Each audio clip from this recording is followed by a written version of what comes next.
Selamat pagi semuanya. Perkenalkan, nama saya Herkulana dengan NIM 3120109090. Saya dari kelas A pagi, program studi Pendidikan Bahasa dan Sastra Indonesia semester 3 dengan mata kuliah Morfologi yang diampu oleh Bapak Haryadi Magister Pendidikan. Baiklah, sesuai dengan peta konsep, di sini saya akan menjelaskan bab 3 yaitu tentang morfem dan kata. Yang pertama, morf atau allomorf.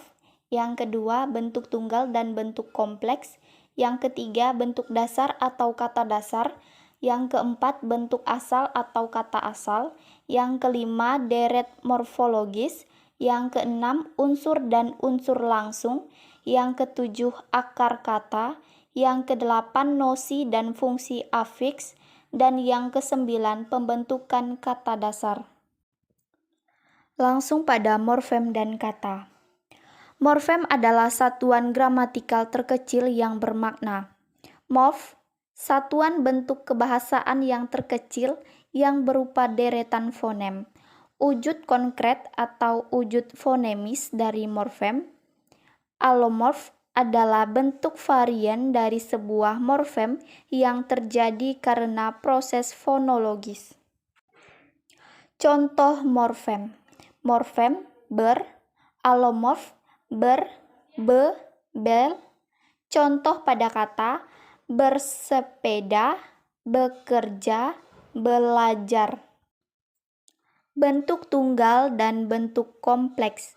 Bentuk tunggal yaitu satuan gramatik yang tidak terdiri dari satuan yang lebih kecil lagi. Contoh rumah. Bentuk kompleks yaitu satuan yang terdiri dari satuan-satuan yang lebih kecil lagi. Contoh berumah. Bentuk dasar atau kata dasar.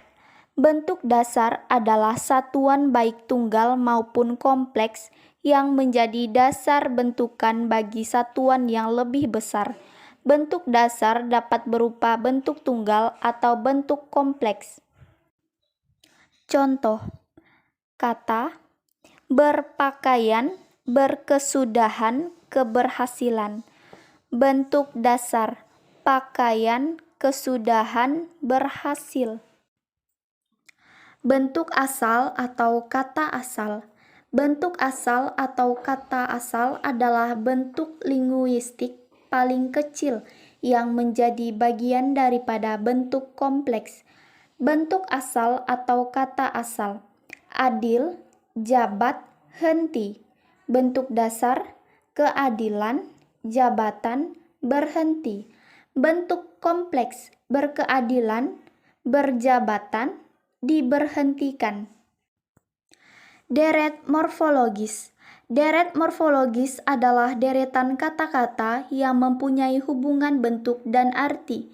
Contoh angkatan, berangkat, terangkat, diangkat, mengangkat, angkat. Unsur dan unsur langsung.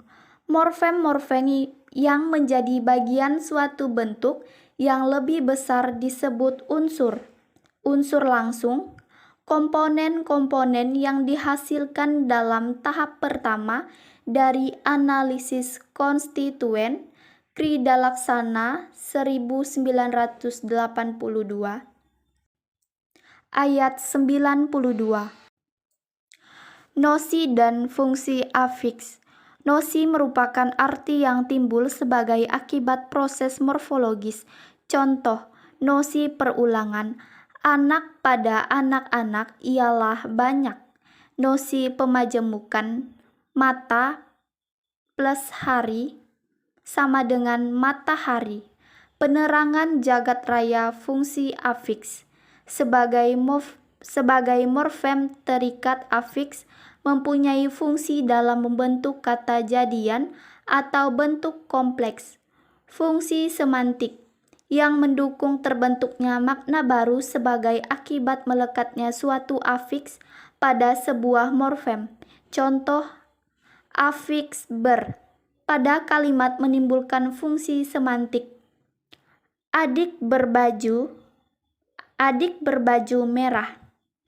Dalam kutip, memakai. Ayah beruang banyak sekali. Dalam kutip, mempunyai. Fungsi gramatik. Fungsi yang mendukung peristiwa-peristiwa gramatik. Peristiwa tersebut antara lain: 1. Transformasi jenis kata. Contoh, makan, kata kerja. Makanan, kata benda. Transformasi bentuk intransitif menjadi transitif. Contoh, menari, intransitif. Menarikan, transitif. Selanjutnya, akar kata.